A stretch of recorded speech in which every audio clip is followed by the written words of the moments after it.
A pedido de nossa amiga Regina Loureiro, vou fazer aqui um pequeno depoimento sobre o livro e a leitura. Eu sempre tive um contato muito grande com os livros, desde adolescente.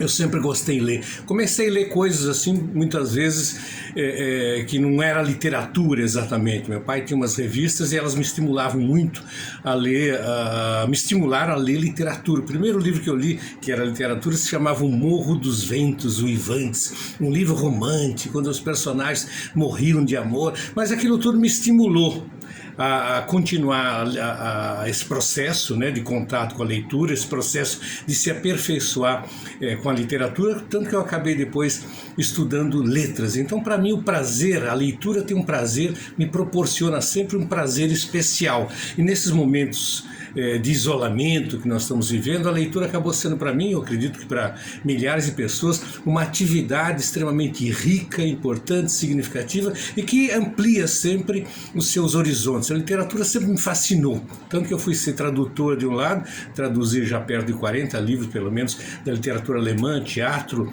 e literatura sobretudo, e li muita coisa, né? Como me formei em letras, então eu acabei lendo muita coisa, escrevendo sobre muitos livros. Então, para mim, a leitura é uma atividade cotidiana. Eu não consigo mais viver sem ler, como disse certa vez o Borges, né? Jorge Luis Borges, o grande escritor argentino, ler é uma forma de felicidade. Então eu concordo com eles. Ler para mim sempre proporciona um prazer muito especial. E ao contrário do que muita gente diz, que o jovem hoje não lê ou lê muito pouco, eu diria o contrário. Os contatos que eu tive com a juventude, eu vejo meus filhos, por exemplo, as pessoas leem muito. A questão é saber o que lê e qual a qualidade do que lê, né? Existe hoje no mundo, em função das redes sociais, uma necessidade sempre de algo novo, algo diferente, a inovação, esse fetiche da inovação. Então faz com que muitas vezes a paciência que é necessária para a leitura, aquele momento que você se isola para poder se envolver com uma leitura individual, sem a tela do computador, sem aquele brilho da imagem, acaba sendo um momento nem sempre muito comum na vida das pessoas. E eu não acredito também que o suporte livro vai acabar, como muita gente fala, embora exista hoje muitas possibilidades de você ler nas redes sociais, através de os e-books, por exemplo, específicos, né, que você pode adquirir e ler em casa. Mas eu leio muito assim também, mas eu prefiro, quando eu posso ter o livro, ter esse material concreto na minha mão, eu prefiro realmente ter esse contato com ele. Então, a atividade da leitura é uma atividade não só de, vamos dizer assim, de aperfeiçoamento intelectual, de contato com a riqueza do vocabulário, se você lê mais de uma língua, dos vocabulários, mas sobretudo com as possibilidades de ampliar a sua percepção da realidade, a sua percepção do mundo. O homem, desde as suas origens, é um ser que narra, é um ser que conta, é um ser que fabula, é um ser que inventa histórias.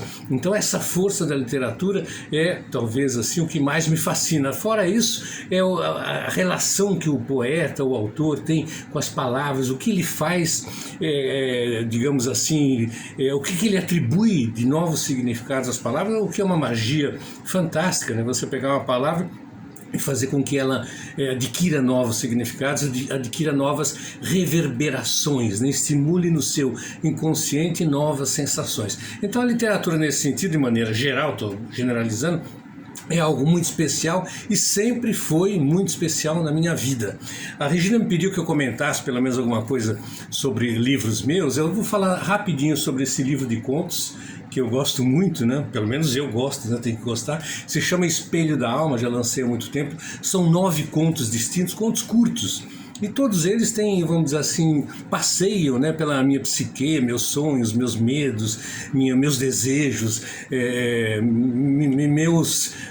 vamos dizer assim, a minha necessidade de tentar entender a mim mesmo, a necessidade do autoconhecimento e de tentar entender um pouco esse mundo, né, que é sempre misterioso. O que é interessante na arte é que o mundo é sempre um mistério a ser desvendado. E a arte, nesse sentido, eu diria, é o canal mais adequado para que a gente, vamos dizer assim, adentre esses mistérios da realidade.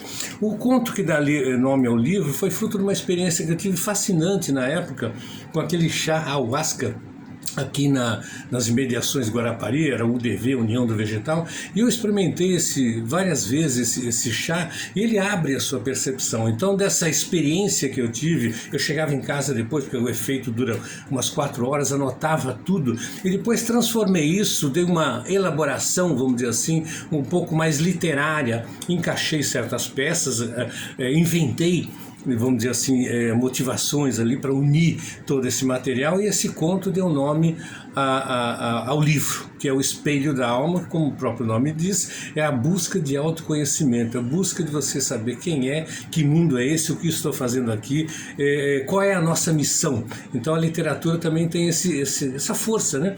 Não só de colocar frente às questões sociais mais imediatas, as questões sociais através das quais você pode contribuir para que essa sociedade melhore, mas também as questões existenciais que são, vamos dizer assim, atemporais, né? Se você lê lá um livro da Grécia Antiga, Homero, etc. e tal, até hoje, um Ovídio, até hoje aquelas questões levantadas por esses autores continuam sendo presentes, continuam fazendo parte da nossa história, continuam fazendo parte da nossa vida e das nossas preocupações. Há temas, os famosos temas arquetípicos, que perpassam praticamente quase todas as obras literárias e até hoje estimulam a pessoa. O Borges tinha uma frase, uma vez ele falou numa palestra, se não me falha a memória, ele diz assim: a minha missão é ecoar aquilo que Homero disse lá atrás, há mais de 2000 anos. Então a função dele era fazer esse eco. Então, eu não quero me comparar ao Borges, obviamente, mas eu tentei fazer com que aquelas questões, ou muitas daquelas questões, ecoassem nesses 9 contos. Outro livro, que eu vou também apresentá-lo aqui, se chama O Mendigo e o Caçador e Outras Peças. São 5 textos de teatro. A minha relação com o teatro sempre foi muito forte. Eu fui ator, diretor, sou dramaturgo, já escrevi perto de 15 peças de teatro. E esse livrinho aqui tem 5 peças que eu também gosto muito. Vou falar só da primeira peça delas, duas adaptações. Uma da adaptação do Ionesco, né? aquele dramaturgo francês, romeno-francês, e uma adaptação de uma obra do Bertolt Brecht. Mas o texto que dá nome ao livro, O Mendigo e o Caçador, conta a história rapidinho de um caçador de mendigos que sai à noite para caçar mendigos, porque ele detesta esses miseráveis que ficam enchendo o saco, pedindo dinheiro nas esquinas, querendo cuidar de automóvel. Aliás, nada tão atual quanto esse texto. Um mendigo, que é o personagem principal, vamos dizer assim, que o caçador vai ter esse contato com ele à noite, e um carteiro, que vem toda hora lá entregar uma carta. Esse carteiro, essa ideia do carteiro, eu tive vendo um filme do Tarkovsky, que é um cineasta russo, né? E num dos filmes dele, aparecia sempre um carteiro falando frases do Nietzsche.